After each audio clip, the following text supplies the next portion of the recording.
दिनराज कुछ भी। अब सबसे पहले आप बताओ कहाँ के रहने वाले हो? बरेली बरेली के। बरेली में कहाँ, किस जगह? बरेली पड़ता है, नवाबगंज के पास में पड़ता है, चिन्मो नाम का गाँव है। अच्छा जी। तो वहाँ कौन कौन रहते हैं? हाँ, चिन्मो नाम। वहाँ कौन कौन रहते हैं आपके? हाँ, मम्मी है फिलहाल अभी। अच्छा। और बाकी चाची हैं और परिवार है। मतलब परिवार के लोग हैं वहाँ हाँ, पर? परिवार है कम से कम। तो आप भी साल 6 महीने जाते आते रहते होगे गाँव में? 2 महीने 3 महीने और जाते रहते हो मिलने के लिए? जाते हैं। तो आपकी डेट ऑफ बर्थ कौन सी क्या है?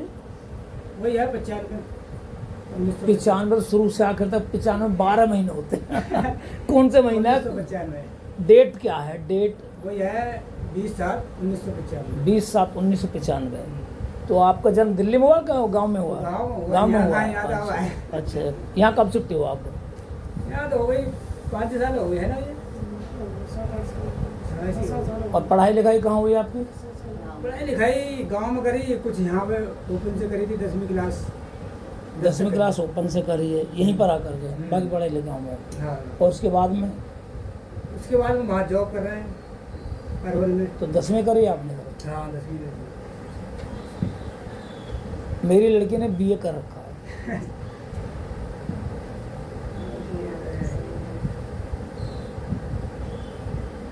आप तो कहते बीए कर रखी है।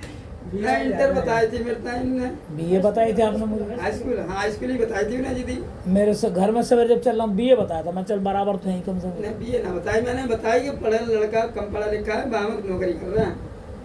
हाई स्कूल पढ़े तो कोई छुपाने वाली नहीं, मैं वही कह रहा हूँ कि मुझे बीए के मैंने अपने बराबर के हैं, कोई वो नहीं। तुम्हें छुपाने से बात तुम्हें देखो गलत हम आपको रिश्वत दे कोई सही बात, मैंने बता दी लड़का उसमें लगे भैया इस टाइम है तो अरबन हॉस्पिटल। अर्बन हॉस्पिटल में हाँ। क्या करते हो वहाँ पर आप?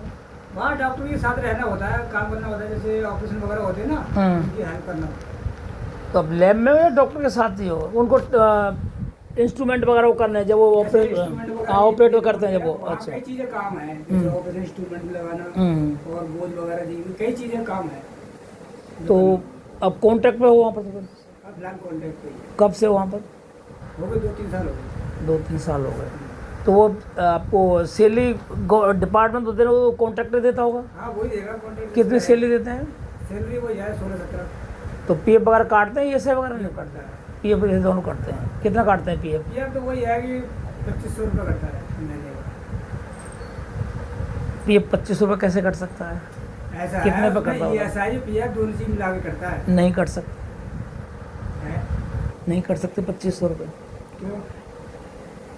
बेटा मैं सारे काम करता हूँ, इसलिए मुझसे झूठ बोलने में कुछ नहीं मिलेगा। नहीं। मैं अकाउंट्स का काम कर रहा हूँ 34 साल से, मुझे पता है पीएफ कितना कट सकता है, ये सब कितने कट, सब सारी चीज़ जानता हूँ A to Z।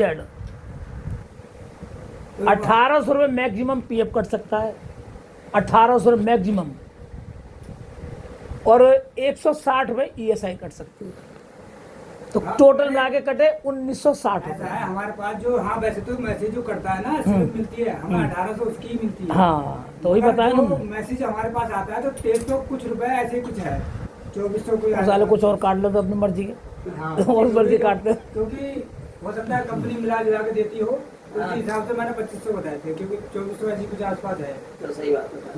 तो इसमें कोई वहाँ कोई एक्स्ट्रा इनकम भी होती है क्या? ये सिर्फ सैलरी इनकम आपकी? कर सकते हैं मगर वो नहीं है। ना वो नहीं है। अब एक बात बताओ, शादी के बाद में आप हो गए 2 जने, आज की इस महंगाई को देखते हुए किस तरह से गुजर बसर करोगे आप? 16,000 रुपये की सैलरी बताइए मुझे, 16,000 आपके इन हैंड आई, अगर आपने कमरा लेकर आए 3-4 हज़ार कमरा मिलेगा, जाहिर सी बात 3-4 हज़ार को मिलेगा ही मिलेगा। बिजली पानी के बिल हो गए, कोई आना जाना भी हो गया, और खान पान भी हो गया, और माँ बाप भी साथ में, तो कैसे मेंटेन करो? क्या सोचा आपने इसके बारे में आगे? तो यार कहाँ साथ में रहेंगे? भाई साथ में रहना ना रहना एक जिम्मेदारी है हमारी, जिन्होंने हमें जन्म दिया, हम ये सोच के उन्हें हमारी जरूरत है ऐसा नहीं कर सकते हम। हाँ, बात सही है। ये कमूती होते हैं यार, माँ बाप को जरूरत नहीं, माँ बाप को अब ही जरूरत पड़ेगी हमारी, जैसे जैसे उनकी उम्र ढलेगी हमारी बढ़ती जाएगी, उन्हें हमारी जरूरत पड़ती जाएगी। जब आदमी जाऊँगा तो उससे किसी जरूरत नहीं, अरे मेरे को जरूरत नहीं किसी की, यही कहता था सारे घर छोड़ भाग जाऊँगा। लेकिन जब उम्र का ढलान आता है तो ये सारी चीज़ आती है, तो आप उस समय कैसे मेंटेन करोगे इस चीज़ में? भाई आपने पापा तो खत्म हो गए, मम्मी रह गई है। मम्मी है जो भी है आपको देखभाल और फिर आपका आगे परिवार फैमिली होगा कैसे, मतलब आप पढ़े लिखे थे 10वीं तक करके रहे छोड़ दिए, अगर आपकी एजुकेशन ज़्यादा हो तो चलो आगे प्रमोशन का वो बने रहते हैं कि इतना वो लेकर, लेकिन अगर हमने देखो कटिंग ही सीखी है तो हम मास्टर नहीं बन पाएंगे उस चीज़ में, कटिंग ही करते रह जाएंगे, आगे टेक्निकल है वो हमारे पास नहीं हो पाएगी, नहीं हो पाएगी। आप पढ़े लिखे हो, आज मौका नहीं मिला, सारे झाड़ू, मैंने जब नौकरी करी ऑफिस में चपरासन मुझे झाड़ू तक लगवाई थी, लेकिन मेरी पढ़ाई लिखाई तो नहीं रोक सकते ना वो, उसके उस पर मैं आगे बढ़ा। तो ये ऐसी चीज़ है, आज भले आप यूज़ नहीं कर पा रहे हो अपनी स्किल का, लेकिन जब भी मौका मिलेगा आप आगे बढ़ जाओगे। कहते ना घोड़ा कितना भी छोटा हो लेकिन लात मारता हो वो खोपड़े पड़ दिया कर, और भेड़ इतनी बड़ी खड़ी हो लात मार घुटने से ऊपर लात नहीं आती उसे। ये कॉमन सच्चाई है जिंदगी की। सही है। हाँ देखो अपने देखो जो भी कोई भी सही है, हम बहन बेटी को अपना देखता तो अच्छी जगह, जाहिर सी बात है। देखो इसमें कोई आपकी कोई बात की बुराई नहीं लगी, आप सही है अपनी जगह, ऐसी बात नहीं। नहीं ये तो मैंने दीदी को जब फोन पे इनको दिए थी, मैंने ये लड़का ऐसा बाह में लगा हुआ है और पढ़ाई नहीं, लिखाई मेरे को जाके पूछ लेना तुम मेरे को बीए ही